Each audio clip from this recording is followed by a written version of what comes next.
Queen Elizabeth के निधन के बाद किंग चार्ल्स की ताजपोशी की जाएगी। लंदन के वेस्टमिनिस्टर एबे में होने वाले ताजपोशी समारोह में दुनिया भर से कुल 2000 मेहमानों को बुलाया गया है। 70 साल बाद ब्रिटेन को मिलेगा नया राजा। 1000 करोड़ खर्च का अनुमान है। सोने की बग्गी से सिंहासन तक हर चीज खुद में कहानी है। देखते ये स्पेशल रिपोर्ट में। ब्रिटेन के नए महाराज चार्ल्स III की शनिवार को वेस्टमिंस्टर एबे में ताजपोशी की जाएगी। इसके लिए पूरा ब्रिटेन तैयार है। 70 साल बाद ब्रिटेन को नया राजा मिलने जा रहा है। किंग चार्ल्स III की ताजपोशी होने जा रही है। नए राजा के इस राज्याभिषेक के लिए बेहद खास तैयारियां की गई है। इस समारोह को आयोजित करने में पैसा पानी की तरह बहाया जा रहा है।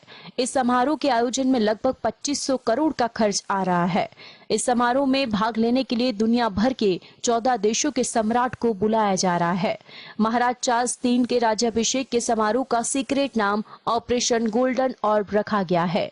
इस समारोह का आयोजन ब्रिटेन के पुरानी परंपरा के अनुसार किया जाएगा, जो पिछले 900 सालों से चला आ रहा है। महाराज चार्ल्स III ब्रिटेन के इतिहास के 40वें सम्राट बनेंगे।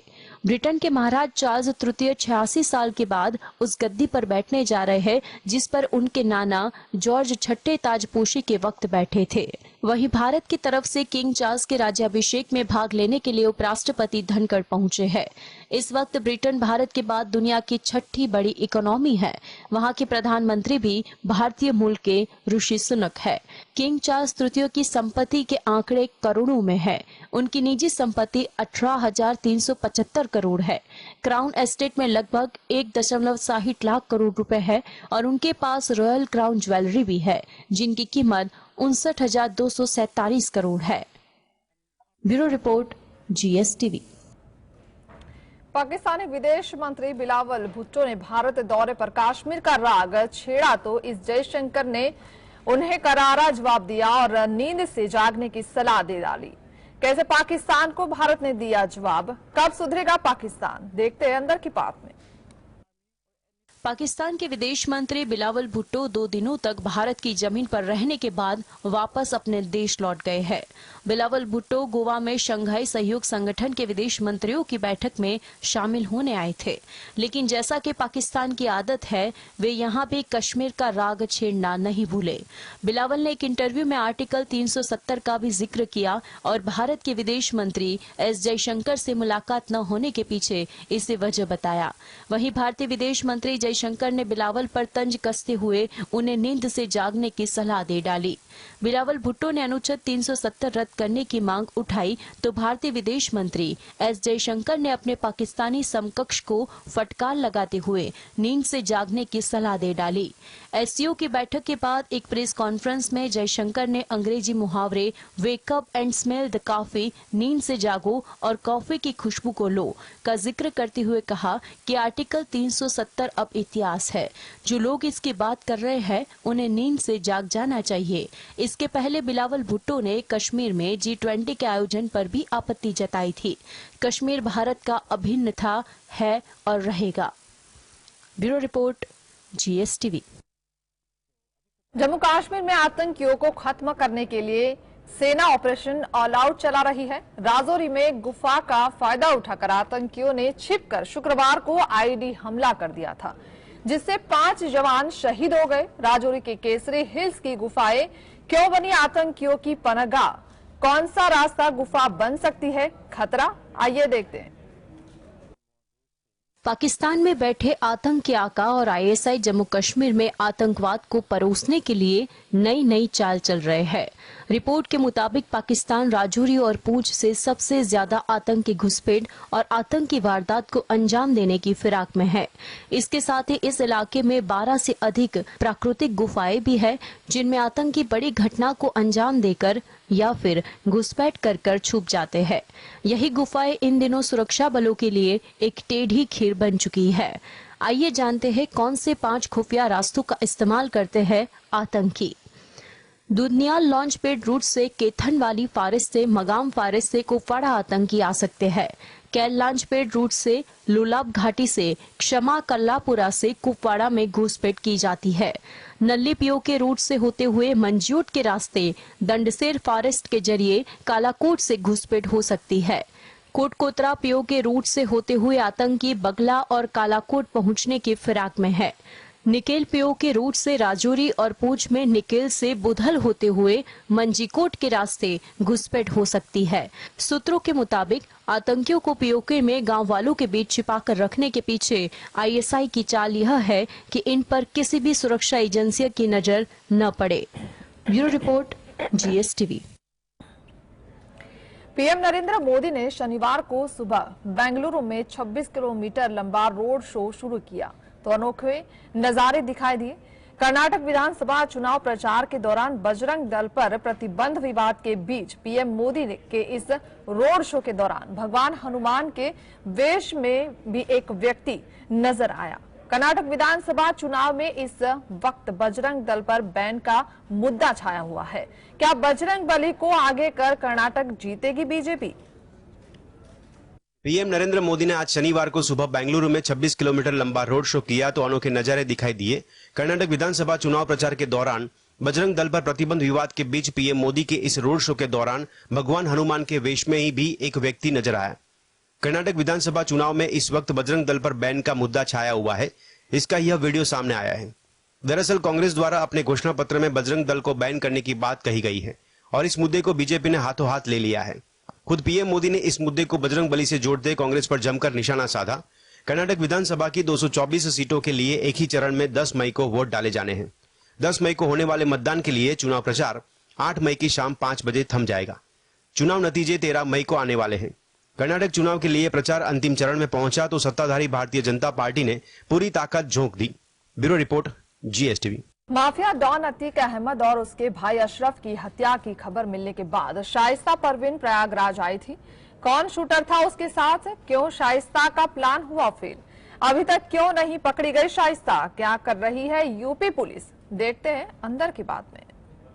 सूत्रों का दावा है कि अतीक अहमद की हत्या के बाद उसकी पत्नी शाइस्ता परवीन 16 अप्रैल को प्रयागराज आई थी। शाइस्ता यहां खुलदाबाद इलाके में अतीक अहमद के एक बेहद करीबी के घर पर रुकी थी। सूत्रों के मुताबिक शाइस्ता के साथ Umesh Pal shoot out case का शूटर साबिर भी था। दोनों उस दिन कसारी मसारी कब्रिस्तान जाना चाहते थे ताकि वो अतीक अहमद के जनाजे में शामिल हो सके और आखिरी बार उसे देख सके। मीडिया में सुरक्षा इंतजामों की लाइव तस्वीरें देखने के बाद शाइस्ता कब्रिस्तान जाने की हिम्मत नहीं जुटा पाई थी। कब्रिस्तान में दाखिल होने वाले हर शख्स की आईडी चेक की जा रही थी और उसकी तस्वीर ली जा रही थी। इसी वजह से शाइस्ता और साबिर का प्लान फेल हो गया था। इस खबर के बाद प्रयागराज पुलिस की कार्यप्रणाली पर भी सवाल उठ रहे हैं। प्रयागराज की पुलिस जिस शाइस्ता परवीन और साबिर को पूरे देश में ढूंढ रही है, वो पति की हत्या के बाद शहर में आकर रुकती है और पुलिस को इसकी भनक तक नहीं लग पाती है। Bureau report, GSTV। Brijbhushan Sharan Singh के खिलाफ हो रहे प्रदर्शन को लेकर बीजेपी ने चुप्पी साधी है। वहीं अगर बीजेपी ब्रजभूषण के खिलाफ सख्त कदम उठाती है तो ब्रजभूषण क्या कर सकते हैं? क्या है उसका प्लान? आइए जानते हैं। दिल्ली में पहलवानों का कुश्ती संघ के अध्यक्ष ब्रजभूषण शरण सिंह के खिलाफ आंदोलन जारी है। इस बीच भारतीय जनता पार्टी इस पूरे मामले में चुप्पी साधे हुए है। तमाम निगाहें ब्रजभूषण पर टिकी हुई है। वहां अपने बचाव में आखिर क्या करेंगे? सूत्रों की माने तो अगर बीजेपी उनके खिलाफ सख्त कदम उठाने का फैसला करती है तो वहां समाजवादी पार्टी के साथ जा सकते हैं। सपा प्रमुख अखिलेश यादव ने अभी तक इस पूरे मामले में पहलवानों के पक्ष में कोई बयान नहीं दिया है और न ही खुलकर कुश्ती संघ अध्यक्ष की आलोचना की है। बीते दिनों ब्रजभूषण सिंह भी इस कारण अखिलेश की सराहना कर चुके हैं। इस बात से अंदाजा लगाया जा सकता है कि वो सपा में शामिल हो सकते हैं।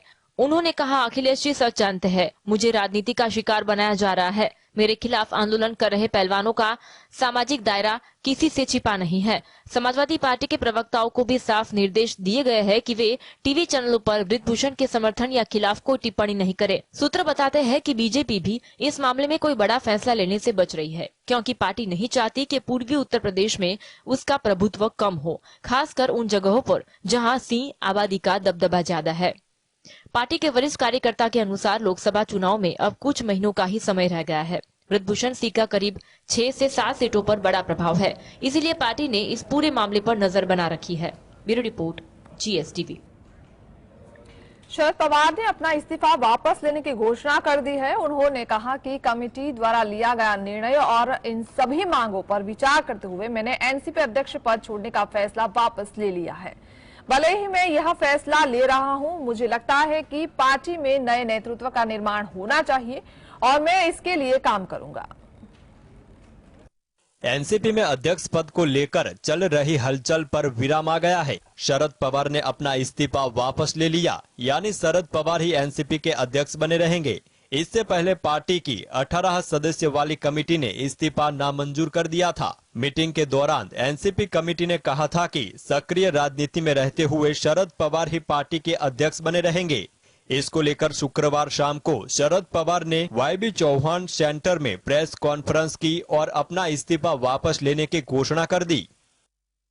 शरद पवार ने कहा कि 2 मई 2023 को मेरी आत्मकथात्मक पुस्तक लोक भूल भुलैया संगति के विमोचन के अवसर पर मैंने राष्ट्रवादी कांग्रेस पार्टी के अध्यक्ष पद से इस्तीफा देने की घोषणा की थी। सेवानिवृत्त होने के अपने निर्णय की घोषणा की। सार्वजनिक जीवन में 63 साल की लंबी सेवा के बाद पद छोड़ने का फैसला मेरा खुद का था, लेकिन मेरे फैसले ने लोगों के बीच मजबूत भावनाएं पैदा की। उन्होंने कहा कि मेरा फैसला सुनकर पार्टी कार्यकर्ताओं, पदाधिकारी और मेरे सहयोगी मायूस हो गए। मेरे सभी शुभचिंतकों ने एक स्वर में मुझसे अपने फैसले पर पुनः विचार करने की अपील की। उसी समय विभिन्न राजनीतिक दलों के नेताओं, मेरे सहयोगियों और पूरे देश और विशेष रूप से महाराष्ट्र के शुभचिंतकों ने मुझे अपना निर्णय बदलने के लिए राजी किया। पवार ने कहा कि सभी के द्वारा की गई अपील को ध्यान में रखते हुए एवं समिति के निर्णय का सम्मान करते हुए मैं पद छोड़ने का अपना निर्णय वापस ले रहा हूं।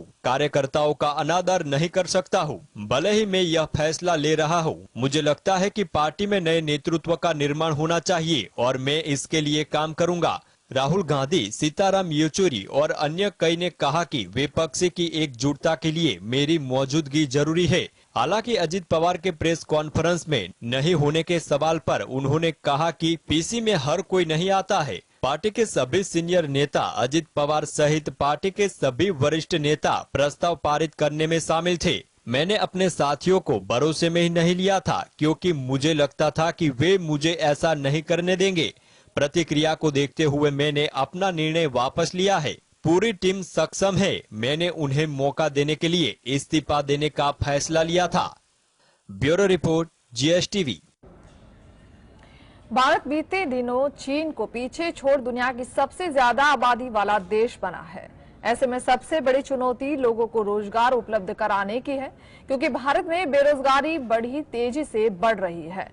आइए जानते हैं भारत में किस कदर बढ़ रही है बेरोजगारी की दर। भारत हाल ही में चीन को पीछे छोड़ सबसे ज्यादा आबादी वाला देश बना है। ऐसे में लोगों को रोजगार मुहैया कराना सरकार की सबसे बड़ी चुनौती बनती जा रही है। बेरोजगारी के लगातार बढ़ते आंकड़े चुनौती बढ़ा रहे हैं। ताजा आंकड़ों के अनुसार पिछले महीने यानी अप्रैल 2023 में देश की बेरोजगारी दर 8% के पार निकल गई है। Centre for monitoring Indian economy के ताजा आंकड़ों के अनुसार अप्रैल महीने में भारत की बेरोजगारी दर बढ़कर 8.11% पर पहुंच गई, जो एक महीने पहले यानी मार्च 2023 में 7.8% थी। CMIE ने बताया कि अप्रैल महीने के दौरान बेरोजगारी बढ़ने का मुख्य कारण लेबर पार्टिसिपेशन रेट में तेज वृद्धि है। लेबर पार्टिसिपेशन रेट से पता चलता है कि काम करने के लिए योग्य लोगों की संख्या किस दर से बढ़ रही है। मार्च में इसकी दर 39.77% थी, जो बढ़कर अप्रैल में 40.98% पर पहुंच गई। इस तरह अप्रैल महीने के दौरान काम करने में सक्षम लोगों की संख्या बढ़कर 46.76 करोड़ हो गई। अकेले अप्रैल महीने में इनकी संख्या में 2.55 करोड़ लोगों का इजाफा हुआ। हालांकि CMIE ने इस आंकड़े से कुछ सकारात्मक निष्कर्ष भी निकाला है। CMIE का कहना है कि अप्रैल महीने के दौरान लेबर फोर्स में शामिल हुए लोगों की रिकॉर्ड संख्या इस बात का इशारा करती है कि लोगों के बीच रोजगार खोज पाने का भरोसा बढ़ा है। Bureau report, GSTV। देश को ओलंपिक गेम्स, वर्ल्ड चैंपियनशिप और डायमंड लीग जैसे बड़े कंपटीशन में मेडल दिलाने वाले जैवलिन थ्रोअर नीरज चोपड़ा ने एक और कारनामा किया है। नीरज डायमंड लीग में लगातार दूसरा गोल्ड जीतने वाले पहले भारतीय खिलाड़ी बन गए हैं। क्या बनाया स्कोर, देखते हैं रिपोर्ट में। देश को ओलंपिक गेम्स, वर्ल्ड चैंपियनशिप और डायमंड लीग जैसे बड़े कंपटीशन में मेडल दिलाने वाले जेवलिन थ्रोअर नीरज चोपड़ा ने एक और कारनामा किया है। नीरज डायमंड लीग में लगातार दूसरा गोल्ड जीतने वाले पहले भारतीय खिलाड़ी बन गए हैं। 25 साल के नीरज ने दोहा में चल रही प्रतियोगिता के मेंस जेवलिन थ्रो इवेंट के फाइनल में पहले ही प्रयास में 88.67 मीटर भाला फेंका। यह नीरज का गोल्ड विनिंग परफॉर्मेंस साबित हुआ। नीरज ने साल 2023 का पहला मेडल जीता है। इस चैंपियनशिप से पहले उम्मीद की जा रही थी कि नीरज दोहा में 90 मीटर से ज्यादा भाला फेंकने का रिकॉर्ड बना लेंगे, लेकिन ऐसा नहीं हुआ। दोहा में चल रही हवा ने उन्हें ऐसा करने से रोका। नीरज ने भले ही 90+ मीटर का मार्क हासिल न किया हो, लेकिन देश को गोल्ड जरूर दिला दिया। नीरज चोपड़ा ने अपने सीनियर करियर का 7वां इंटरनेशनल गोल्ड जीता। इससे पहले Chopra Asian games, south Asian games, Olympics, world championship और डायमंड लीग में गोल्ड जीत चुके हैं। Bureau report, GSTV। भारतीय रिजर्व बैंक के मुताबिक विदेशी मुद्रा भंडार जहां 588.78 बिलियन डॉलर रहा है, वहीं विदेशी करेंसी एसेट्स में 4.99 बिलियन डॉलर की तेजी आई है और ये बढ़कर 519.48 अरब डॉलर पर जा पहुंचा है। विदेशी मुद्रा भंडार में 4 अरब डॉलर से ज्यादा का उछाल देखने को मिला है। 28 अप्रैल 2023 को खत्म हुए सप्ताह में विदेशी मुद्रा भंडार में 588.78 बिलियन डॉलर पर जा पहुंचा है, जो इससे पहले 21 अप्रैल को खत्म सप्ताह में 584.25 बिलियन डॉलर रहा था। आरबीआई ने जो डाटा किया है उसके मुताबिक विदेशी मुद्रा भंडार इस अवधि में 4.53 बिलियन डॉलर का उछाल देखने को मिला है। हालांकि अपने ऐतिहासिक हाई से अभी भी विदेशी मुद्रा भंडार 57 अरब डॉलर कम है। सोने के रिजर्व में गिरावट आई है और ये घटकर 45.65 बिलियन डॉलर पर आ गया है। IMF में रिजर्व 5.17 बिलियन डॉलर इस दौरान रहा है। आपको बता दें, अक्टूबर 2021 में देश का विदेशी मुद्रा भंडार 645 अरब अमेरिकी डॉलर के उच्चतम स्तर पर जा पहुंचा था, लेकिन उसके बाद से लगातार विदेशी मुद्रा भंडार में गिरावट का सिलसिला शुरू हो गया, जो घटकर 525 बिलियन डॉलर के लेवल तक घट गया था। लेकिन निचले लेवल से विदेशी निवेश में उछाल और विदेशी पोर्टफोलियो निवेश में तेजी के चलते विदेशी मुद्रा भंडार में तेजी देखने को मिली, हालांकि अपने उच्च स्तरों से काफी कम है। 2022 में जब अमेरिकी फेड रिजर्व के ब्याज दरें बढ़ने के बाद विदेशी निवेशकों ने अपना निवेश निकालना शुरू किया तो रुपये में कमजोरी देखी गई। रुपया 10% तक गिरकर $1 के मुकाबले 83 रुपये के लेवल पर आ गया। रुपये को सपोर्ट देने के लिए आरबीआई को डॉलर बेचना पड़ा, जिससे विदेशी मुद्रा भंडार में गिरावट देखने को मिली थी। Bureau report, GSTV। भारतीय रिजर्व बैंक ने केवाईसी यानी ग्राहकों की सूचनाएं जमा करने को लेकर नया निर्देश जारी किया है। केंद्रीय बैंक ने फाइनेंशियल एक्शन टास्क फोर्स यानी FATF के प्रासंगिक सुझावों पर अमल करते हुए केवाईसी को लेकर ताजा निर्देश जारी किया है। इसमें बैंक व वित्तीय संस्थाओं के सख्ती से इसका पालन करने के लिए कहा गया है। पैसों के ऐसे लेन देन पर रिजर्व बैंक अब सख्त हुआ है। अब बैंकों को पूरा हिसाब रखना होगा।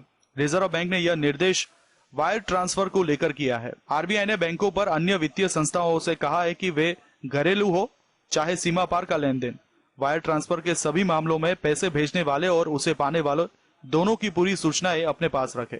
इसे लेकर रिजर्व बैंक ने master direction on know your customer में निर्देशों को अपडेट किया है और FATF के प्रासंगिक प्रस्तावों पर अमल किया है। न्यूज एजेंसी की खबर के अनुसार रिजर्व बैंक ने मास्टर डायरेक्शन के अपडेट इंस्ट्रक्शन में कहा है, सभी क्रॉस बॉर्डर वायर ट्रांसफर के मामले में ओरिजिनेटर यानी पैसे भेजने वाले और बेनिफिशियरी यानी पैसे लेने वाले दोनों की पूरी व सही सूचनाएं रखी जानी चाहिए। वहीं अगर वायर ट्रांसफर घरेलू हो और पैसे भेजने वाला संबंधित संस्थान का खाता धारक हो तो ऐसे मामले में भी पैसे भेजने वाले के साथ साथ उसे पाने वाले की सारी सूचनाएं ली जानी चाहिए। आरबीआई ने अपडेटेड निर्देशों में कहा कि अगर घरेलू वायर ट्रांसफर का मामला 50,000 रुपये या उससे ज्यादा का हो और भेजने वाला संबंधित संस्थान या बैंक का खाता धारक नहीं हो तो ऐसे मामले में भेजने वाले व पाने वाले दोनों की सूचनाएं उसी तरह से जमा की जानी चाहिए जैसा क्रॉस बॉर्डर वायर ट्रांसफर के मामलों में किया जाता है।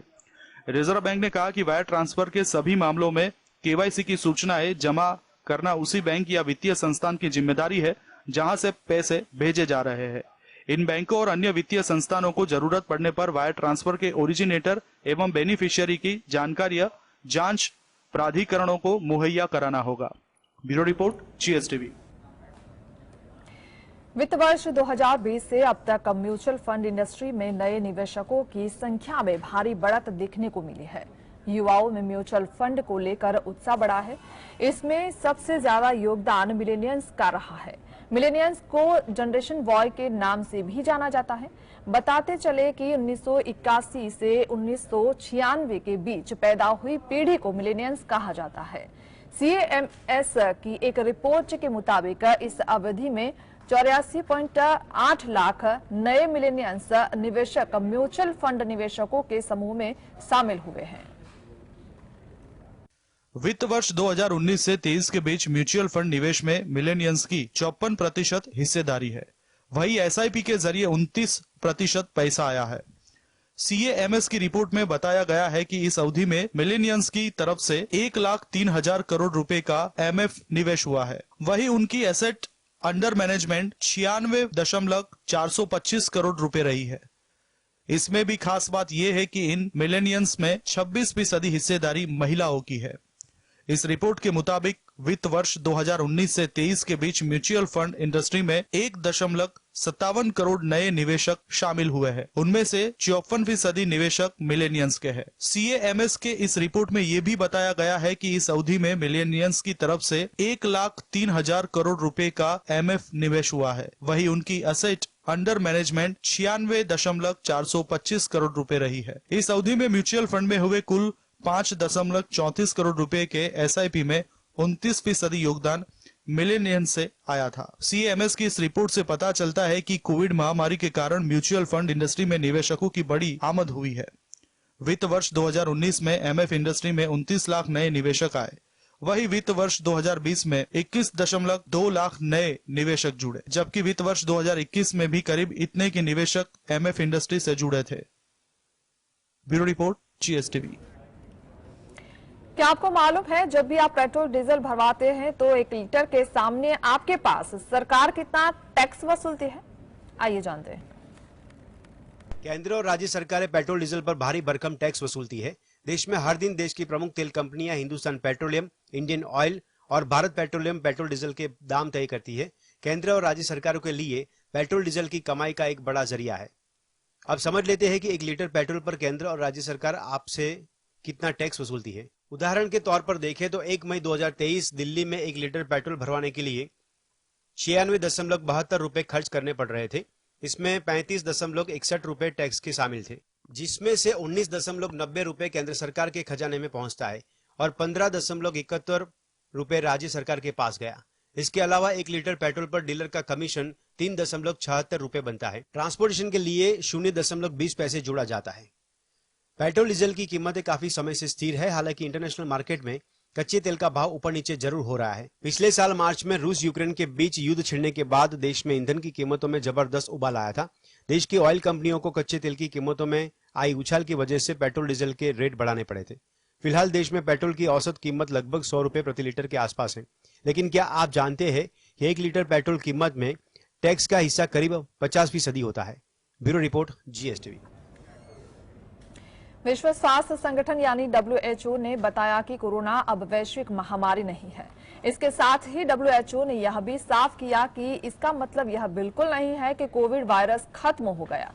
बता दें कि 30 जनवरी 2020 को इसे वैश्विक महामारी घोषित किया गया था। अब कैसा माहौल देखने को मिला, देखते हैं अंदर की बात में। कोरोना के घटते मामलों के बीच विश्व स्वास्थ्य संगठन ने बड़ा ऐलान करते हुए दुनिया भर के लोगों को गुड न्यूज दी है। उन्होंने ऐलान किया कि कोरोना अब वैश्विक महामारी नहीं है। विश्व स्वास्थ्य संगठन ने शुक्रवार को कहा कि कोविड-19 अब वैश्विक हेल्थ इमरजेंसी के योग्य नहीं है। WHO ने दक्षिण पूर्व एशिया एवं पश्चिम एशिया में संक्रमण के मामलों में आई हालिया तेजी के संदर्भ में कहा कि भले ही आपातकालीन दौर खत्म हो गया हो, महामारी का अंत नहीं हुआ है। संयुक्त राष्ट्र की स्वास्थ्य एजेंसी ने कहा कि हर हफ्ते दुनिया भर में हजारों लोग अब भी संक्रमण से जान गंवा रहे हैं। WHO के महानिदेशक टेड्रोस ने कहा कि बहुत उम्मीद के साथ मैं घोषणा कर रहा हूं कि कोविड-19 वैश्विक स्वास्थ्य आपातकाल का दौर पार कर चुका है। इसका यह मतलब नहीं है कि कोविड-19 वैश्विक स्वास्थ्य खतरे के तौर पर खत्म हो गया है। इस महामारी की वजह से एक समय में दुनिया में विभिन्न देशों में लॉकडाउन लगाया गया था, जिससे दुनिया भर में अर्थव्यवस्थाएं प्रभावित हुई। कम से कम 70 लाख लोगों की मौत हो गई। Bureau report, GSTV।